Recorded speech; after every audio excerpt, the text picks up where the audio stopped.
ایک بزرگ تھے، یہ نہر کنارے وضو کر رہے تھے، تو کئی دنوں کے فاقے تھے، کیا دیکھا کہ پانی کی سطح پر بہتا ہوا ایک خوش نما سیب آیا، تو اشتہا غالب ہوئی، اس کو پکڑا اور کھا لیا۔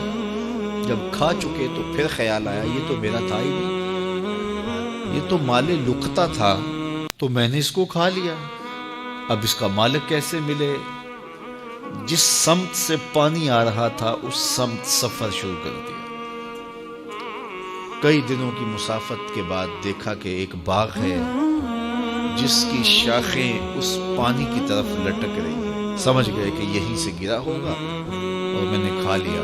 خیر باغ میں پہنچے، مالک سے ملے، کہا کہ یوں میں نے ایک سیب کھا لیا ہے اور میرا غالب گمان یہ ہے کہ اس باغ کا وہ سیب تھا، تو میں معافی مانگنے آیا ہوں، یا پھر بتائیں کہ اس کا ہرجانہ کیا ہوگا۔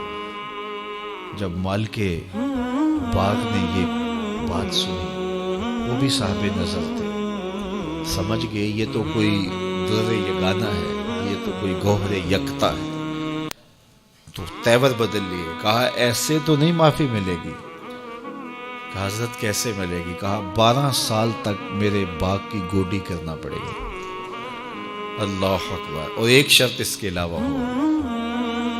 کہا ٹھیک ہے، میری غلطی تو معاف ہو جائے گی نا، 12 سال تک باغ کی گوڈی کرتے ہیں۔ ایک دن فرمانے لگے وہ صاحب باغ جو تھے کہ سیب توڑ کے لاؤ، مہمان آئے ہیں، تو وہ سیب توڑ کے لائے تو وہ کچے ہی تھے، تو کہا تم 12 سال ہو گئے ہو سیبوں کے باغ میں رہتے ہوئے، تمہیں پتہ نہیں کہ کچے سیب اور پکے سیب کیسے ہوتے ہیں؟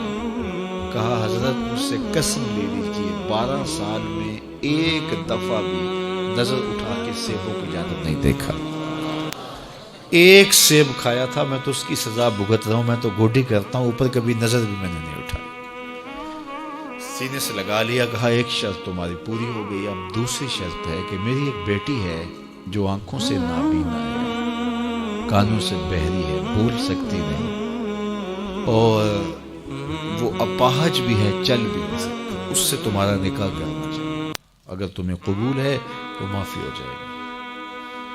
کہا ٹھیک ہے جی قبول ہے، میرا گناہ معاف ہو جائے، میں زندگی کاٹ لوں گا، کوئی بات نہیں ہے۔ خیر نکاح ہو گیا۔ کہا کہ یہ کمرہ ہے، یہاں آپ کی زوجہ آپ کی منتظر ہے۔ جب وہاں گئے تو ایک خوبرو دوشیزہ منتظر تھی، تو فوراً پلٹے کہ میں غلطی سے کسی اور کمرے میں آ گیا۔ پلٹتے ہوئے دروازے کی چوگاٹ سے سر پھٹ گیا، خون بہنے لگا۔ جب باہر آئے تو صحن میں پہنچے تو وہ بزرگ وہاں تھے، کہا کیا ہوا؟ کہ حضرت ایک غلطی کی سزا اتنی کاٹی، اب کہیں دوسری غلطی نہ ہو جائے، وہ تو کوئی اور ہے خاتون۔ کہا وہی تمہاری زوجہ ہے۔ تو میں بتاؤں کہ وہ بہری کیوں ہے؟ آج تک اس نے غیر محرم کی آواز نہیں سنی۔ تو میں بتاؤں کہ وہ بول کیوں نہیں سکتی؟ آج تک اس نے غیر محرم سے کلام نہیں کیا۔ اندھی اس طرح ہے، آج تک اس نے غیر محرم کو نہیں دیکھا، اور اپاہج اس طرح ہے، چل کے کبھی گھر کی دہلیز سے گئی نہیں ہے۔ تو اس خاتون کا جب نکاح ہوا اور پھر ان سے اللہ نے ان کو ایک بچہ دیا جس کا نام ہے الشیخ عبد القادر جیلانی۔ جب ماں باپ اس طرح کے ہوں تو بیٹے اس طرح کے ہی ہوتے ہیں، باپ کا لقمہ پاک، اور ماں اپنی آبرو کی کیسی محافظہ، پھر در یگانہ اور گوہر یکتا جو پیدا ہوتا ہے وہ دین کی احیاء کرنے والا ہے، دین کی مردہ قدروں کو نئی زندگی دینے والا ہے۔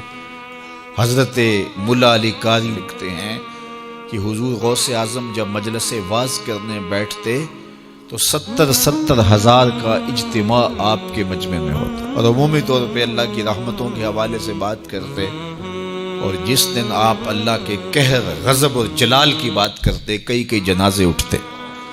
یہ آپ کی گفتگو کے اندر اثر کا رنگ اور شیرینی تھی۔ اللہ اکبر۔ تو باپ دیکھیے کہ رزق کے معاملے میں کتنا محتاط ہے، اور ماں دیکھیے اپنی عصمت کی کتنی حفاظت کرنے والی ہے۔ مائیں بچوں کی تربیت کرتی ہیں، ماؤں کے ذریعے سے پاکیزہ صفت بچے جنم لیتے ہیں۔ تو لہٰذا ماؤں کو اچھی تربیت کا حامل ہونا چاہیے تاکہ وہ آگے اچھی تربیت خود کر سکے.